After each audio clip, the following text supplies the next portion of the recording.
Hey guys, how's it going, and welcome back to another Sullust Imperial based mock video. So today what my goal is to finish the wall on the other side of the door and also finish the door. I have new parts. I think I have enough to be able to finish all that, so that's what we're going to be doing. So the wall will look exactly the same as this one. Obviously it's going to be on that side. The only thing that will be different is that the back is going to be closed off because I don't have any of these, or not a lot of these large angled pieces to go on the other side, so I'm gonna have to close it off. It was just cheaper to get different colored ones, and I don't think it really takes away that much from the mock. And then depending on time, maybe I'll get into building a wall along this side. So I haven't really talked about this yet, but I'm gonna be building a wall obviously into this corner, but it's gonna stop here right where my drawer ends. So I can leave this area, this kind of like L open, just so, you know, people can see in the base. I think it'll have a good look. So without any more further ado, let's open up this package. So I think this is actually the biggest Bricklink order I've ever done, minus the one that was weird last time because I was missing bricks. That would have been the biggest, but at least in one package, this is definitely the biggest. So as you can see, I got a bunch of bubble wrapped packages in there. Those are all for the angled pieces, which are going to end up going on the wall. Now I've got a lot of different stuff here, so let's just get it all taken out. So I'm obviously not a Bricklink seller, so I don't know the ins and outs of packaging up Lego. But this is so interesting to me, like how these pieces just go together like that. Like these are just, well, they're the same as the wall pieces. Like they all just look like this. But the fact that you can get them together like that into a square, like pretty much a square minus the studs, I don't know. It's blowing my mind. It's pretty cool. So I'm just going to go through what I got here. First of all, I have those large angular pieces. Those are obviously for the wall, which is what these pieces, these like 1x4s are leaning against. And then over here, I have some of those clip pieces and more of the little clip guys down there, which is that mechanism there, which holds up the 1x4s that are going on the wall. And then back here, I have those angular pieces. Those are what goes underneath the door here. Those guys, I just didn't have enough, so I got more. And by the way, guys, this isn't actually my wall design. I did want something angular, and I was gonna try and figure it out, but then I saw an Instagram post of a wall that somebody made where, you know, it looks exactly like this, except I made it a little bit taller. So here's the Instagram post that I saw if you guys are interested. So as you can see, it's the same, except mine's a little bit taller. I'm still not sure what I want to do on the top, but definitely some kind of turrets or balcony. So to get the easy stuff out of the way, I'm going to put these pieces onto the door now. So I may or may not have went a little bit crazy and just made the door.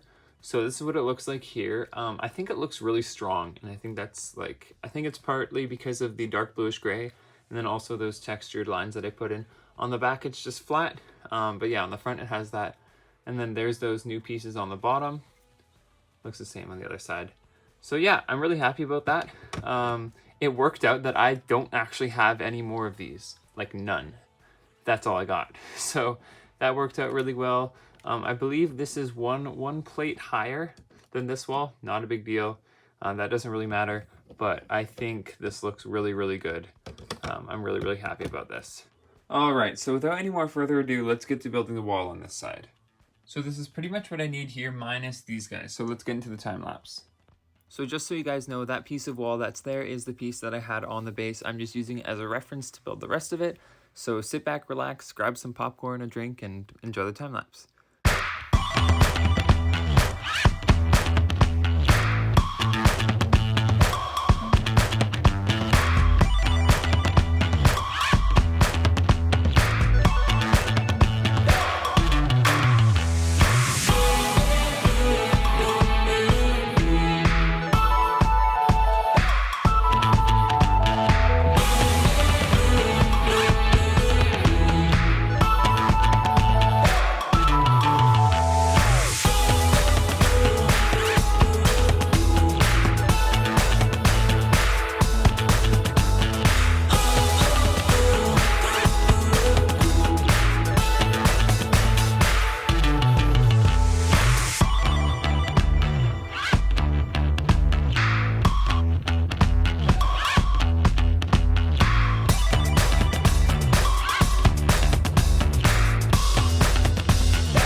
All right, so here's the next section of the wall. This bit is obviously going against the wall there. And then on the end here, instead of using the like 1 by whatever pieces, I used the 2 by pieces just so I could put in another piece of wall there just so I can save some room. So as you can see on the side there, I don't need to change the color of that. That'll stay the same because that won't be seen.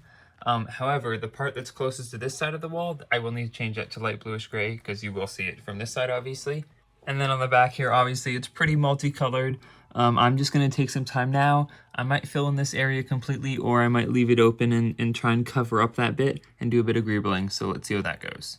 All right, so after about like 25 minutes of work, this is what I've come up with. I'm really happy about this. I don't do a lot of Gribbling. I didn't put this much detail into my clone base, so I think this is really good. All right, so just to break it down for you guys, I originally had these pieces out here like this, but I thought it looked better when they're connected into here, into being some kind of power source. And then down here, I just have some tools for the workers to work on the speeders over here. And then I just have some gauges. There's a little turn knob here in the middle to turn the fuel on and off. And then here's a fuel hose to fill up the speeders. So I don't want this base to seem like this is all it is. I want it to kind of go further back into that wall, like a door going that way. And also maybe like a staircase that goes underground, an elevator or something, just so it looks a little bit bigger, because obviously I'm not going to have enough room to put like a barracks or a medical facility out here. So there's the door that I made back there. I like it so far. I think I might change it, just add a little bit more detail, but I'm not too sure yet. Obviously there's just a plate sitting back there, and then it's just the wall. So it's not going to go anywhere, but I think it makes the base look more full. So I didn't want to bore you guys with another time lapse of building a wall, since you guys already know how it goes. So I made this piece of wall. There's just a ladder there, and then just some Gribbling on the side, and that piece is going to go in that spot. So here's everything set into place. These 2 walls over there are definitely for sure done, I think. And then over here, I'm going to do like a little cargo area. I want to design some like custom crates, which will go there. And then this wall, it looks pretty blank and weird, but I think I'll have it up like this, and maybe the hover tank will be like driving across it to go out to the rebels or something. So that's about all the progress I'm going to get done today. I'm really happy about this section over here with all the Gribbling. I haven't really done anything like that before, so I'm pretty proud of myself. So in the next episode, I'll most likely have more bricks to fill in, hopefully most of the rest of this area. I also added some more plates here to extend it this way, but I'll talk about that a little bit later. I have some ideas for extending this mock a little bit further. And then also maybe doing a wall on this side, and then maybe getting to this side. I do want to put some kind of lookout balcony kind of here where I can put Krennic. So I think that'll look really good, but that'll be in the next episode. So thank you guys for watching. Hope you guys enjoyed the video. If you did, make sure you like and subscribe. It really helps out the channel. And I'll see you guys in the next video.